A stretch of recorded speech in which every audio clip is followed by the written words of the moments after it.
Ladies and gentlemen, I'm extremely honoured to be with you here today. My name is Leanne Mohamad, and I'm a British Palestinian who was born and raised in London, and I am the granddaughter of 1948 Nakba survivors. My father's family are from Haifa in Palestine, and my mother's are from Ramallah and Al-Khalil. But unfortunately, the Nakba has displaced us all, and it has become our living reality. I thought I'd begin by telling you my story. Some of you may recognise me as the girl who spoke out and was silenced, or the girl who was censored for hoping for freedom. My activism journey began at the age of 15 when I was nominated by my English teacher to take part in the Jack Petchey Speak Out Challenge, the largest speaking competition for young people in the world, in which I chose to speak about something that I truly had a passion for, Palestine. I delivered a speech titled Birds, Not Bombs, and it won first place with applause and without any objection from my audience. My aim was to spread the message of the reality of Palestine and the ongoing hardships that my people face on a day-to-day basis as a result of the Nakba. After winning the competition, I was extremely proud of my achievement. But after my video had gone viral, this happy moment was then hijacked by online trolls who were out there to discredit me. They bombarded my school Twitter, which had to be shut down. They then went online and created videos labelling me as the good little ISIS girl. I was subjected to a continuous barrage of online abusive comments as well as online videos referring to me as a 15-year-old suicide bomber, an ISIS recruiter who needs to be burnt alive, an evil, anti-Semitic KKK Nazi schoolgirl who needs to be jailed permanently, and believe me, the list goes on. This further became a police matter, and although all the advice was to simply just shut my Twitter down, I was not ready to lose. The task of educating others on the Nakba in the face of Israel's attempt to erase our history is one that we've inherited from our grandparents. And as a third-generation Palestinian living in the diaspora, this was and remains a duty, and these stories will never stop being told. And despite the abuse, the hashtag of Let Leanne Speak went viral, and I received immense support, overwhelmingly from so many people that I didn't even know. With pain comes learning. And with the support of my family and my friends, I rose to the challenge. I was determined not to fall. They were not going to win, and it's proved that they helped me to be heard as far and beyond as I could imagine. So thank you. No one will ever silence me, and I will continue to shout louder about the plight of my people.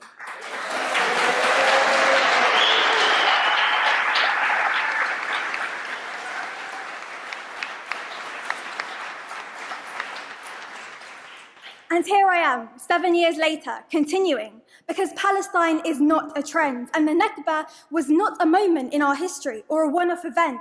It is our ongoing catastrophe. The Nakba is my family's story, the story of when my grandparents were forced and driven out of their homes in Haifa, in Palestine, by Zionist militias, and ended up being refugees in Lebanon. The Nakba is our open wound that did not heal, that is still bleeding. Because of the Nakba, my father ended up being born a Palestinian refugee in a refugee camp in Lebanon. Because of the Nakba, my grandparents were expelled from their homeland and were forced to leave Haifa, thinking it would be only a few days, maybe weeks, at most months, before their return. But today, 3/4 of a century later, they still live in British Palestinian refugee camp in South Lebanon, still awaiting their right to return. My grandfather unfortunately passed away in that refugee camp before being able to return to his home in Palestine. But I pray that my grandmother will be able to see a free Palestine within her lifetime. And my grandparents' lived experiences mirror those of millions of Palestinians who are unable to return to their homes. But I believe that we are the generation that will be able to gift our grandparents a free Palestine and their right to return home. I feel the weight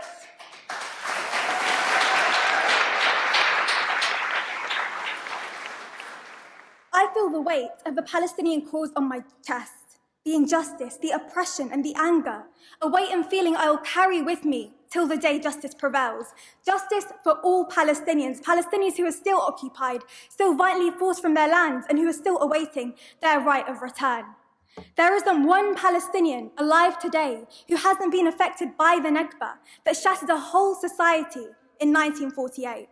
But the UK government still refuses to acknowledge this reality and remains complicit in the dispossession my people are facing today, just as it was 75 years ago. We must never forget Britain's historic role in the catastrophe, dating all the way back to the Balfour Declaration of 1917. Britain was not an innocent bystander, but in fact, its foreign policies laid the groundwork for the Nakba and its impact today. Each day we see the violent effects of the failure to address this historic injustice, whether on the settler front lines in Jerusalem, the refugee camps in Lebanon, or under Israeli bombs in Gaza. For Palestinians, there is no P in PTSD, and the family trauma we have endured for decades is never ending. But we will never forget our roots. And on this important anniversary, at a time of accelerating Palestinian dispossession, it is more vital than ever that we remember the Nakba, not only to mourn, but to resist it.